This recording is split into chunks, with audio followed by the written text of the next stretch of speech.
मुक्त करो, ये बात है। इसका मतलब है कि जनता अभी भी गुलाम है, अभी भी गुलाम है। मेरा कहने का मतलब है कि अगर हम संगठित नहीं हैं, अगर हम किसी आइडियोलॉजी से लैस नहीं हैं, तो हमको कोई न कोई कभी न कभी किसी न किसी रूप में हमको सताए। आज जैसा कि देश का माहौल आप देख रहे हैं, देश के अंदर क्या स्थिति है, जो हम लोग हजारों हजार साल से हमारे पूर्वज एक साथ रहते थे, आज जो यहाँ केंद्र में हुकूमत जिसकी है, वो हम लोगों को एक साथ रहने देना नहीं चाहता। जिसको हम रिश्ते में चाचा, भैया, फूफा, मामा, दादा, नाना, काका कहते थे, तो वो लोग अब नहीं चाहता है कि हमारा वो रिश्ता बना रहे। आपको सबसे पहले यह बात बता दूं कि आज जो हम लोग 33 करोड़ के लगभग देवी देवता का पूजा करते हैं, तो ये 33 करोड़ देवी देवता जो है आया कहाँ से? ये 33 करोड़ जो देवी देवता है, इसको ब्राह्मणों ने काल्पनिक आधार पर इसको तैयार करके बना और यहाँ के जनमानस को ला दिया। सबसे पहले इस देश में जब हमारे पूर्वज थे, आज ये बैठे हैं, आज इस्लाम को मानते हैं, लेकिन इनके भी बाप दादा जो थे वो भी कल के जो है क्षत्रिय थे इस देश के। यहाँ जितने भी लोग बैठे हैं सब के सब भारत के क्षत्रिय थे। और ये जो मध्य एशिया से, सेंट्रल एशिया से, ध्यान से सुनने की बात है, सेंट्रल एशिया से जो वहाँ से आर्य लोग आया, तो आर्य लोग दूसरा लोग नहीं था, वो आर्य लोग जिसको यहूदी कहते हैं वही आर्य लोग था। और यहाँ जो हमारा सभ्यता था, अभी थोड़ा देर के बारे में आप भुला जाइए कि आप खुर्शीद भाई हैं, आप ये याद रखिए कि आप क्षत्रिय हैं, इस देश के मूल क्षत्रिय हैं, आपकी जो मिट्टी है यहाँ की है। तो हमारा देश में महात्मा बुद्ध आए थे, उनका नेपाल में तो जन्म हुआ था, लेकिन वो भारत के जो ये आपका एक ही राज था, तो बौद्ध गया, तो उस समय सब संयुक्त था, बंगाल प्रोविंस में था, तो बोध गया में आकर के ऐसा ही पीपल के वृक्ष के नीचे और तपस्या किए थे।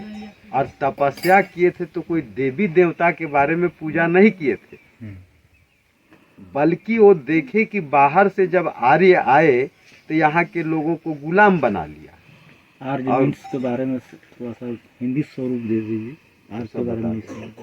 तो आर्य लोग आया तो यहाँ के मूल निवासियों को गुलाम बना लिया, और यहाँ के लोगों को जो क्षत्रिय थे उसको गुलाम बना के 6743 जातियों और उपजातियों में बांट दिया। और वो आर्य लोग दूसरे लोग नहीं थे, वो ब्राह्मण लोग थे। ये ब्राह्मण लोग दूसरे कंट्री में यहूदी के नाम से जाने जाते हैं। यही यहूदियों ने, यही यहूदी ब्राह्मणों ने, जिनकी आबादी पूरी दुनिया में मात्र 3.5% है, लेकिन पूरे दुनिया के लोगों को जीना हराम कर दिया है। ये इनकी आबादी जो है 3.5%, लेकिन ये पूरे दुनिया के लोगों को जीना हराम कर दिया।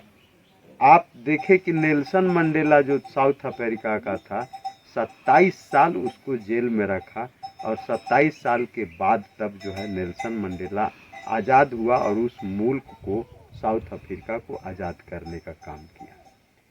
तो यही वो यहूदी लोग हैं जो यरूशलेम में यीशु मसीह के ऊपर गलत आरोप जड़ करके और उसको क्रूस पर चढ़ा दिया, सूली पर चढ़ा दिया। और यही यहूदी ब्राह्मण है जो अरब में, यही यहूदी मोहम्मद साहब पर भी जो है पत्थर बरसाने का काम किया, जिससे लड़ाई लड़ते लड़ते मोहम्मद साहब को मक्का से मदीना जाना पड़ा। मतलब जो हमारे जो महापुरुष रहे, जो हमारे धर्म गुरु रहे, जो हमारे प्रोफेट रहे, आज भी और कल भी अगर किसी ने दुख तकलीफ पहुंचाने का काम किया है तो यही ब्राह्मण लोग किया है। तो एक मोटा मोटी जो बात हम कह रहा है कि हम इस मुल्क के क्षत्रिय है, मतलब इस देश का हम हुक्मरान थे। कोई नागवंशी हैं, कोई चंद्रवंशी हैं, कोई सूर्यवंशी हैं, कोई वंशी हैं, सभी हम लोग क्षत्रिय थे और हमारा यहाँ राजपाट था। लेकिन ब्राह्मण जब इस देश में भीख मांगने आया और आपका जो पूर्वज राजा बलि था, तो राजा बलि बहुत शक्तिशाली राजा था आपका, और वो जो है बहुत दानी राजा था। आज भी हमारे जो लोग होते हैं, चाहे शेड्यूल कास्ट के लोग हों, शेड्यूल ट्राइब्स के लोग हों, चाहे आप जो है अल्पसंख्यक समाज के लोग हों, चाहे ओबीसी के लोग हों, आज भी हमारे लोग क्रूर नहीं होते हैं, दयालु होते हैं। और क्रूर तब होते हैं जब हमारे लोगों के साथ कोई क्रूरता से पेश आता है। खुर्शीद जी, तो ये मोटा मोटी है। इधर को सारे लोग कंसंट्रेट ब्रेन कीजिए जो हम बात बता रहे हैं। तो तब क्रूर होते हैं हमारे लोग जब हमारे लोगों के साथ जो कोई हिंसक घटनाएं करते हैं, हमारे लोगों को सताने का काम करते हैं, तब ऐसी परिस्थिति में जो है हमारे लोग क्रूर हो जाते हैं और उनका जवाब देने लगते हैं।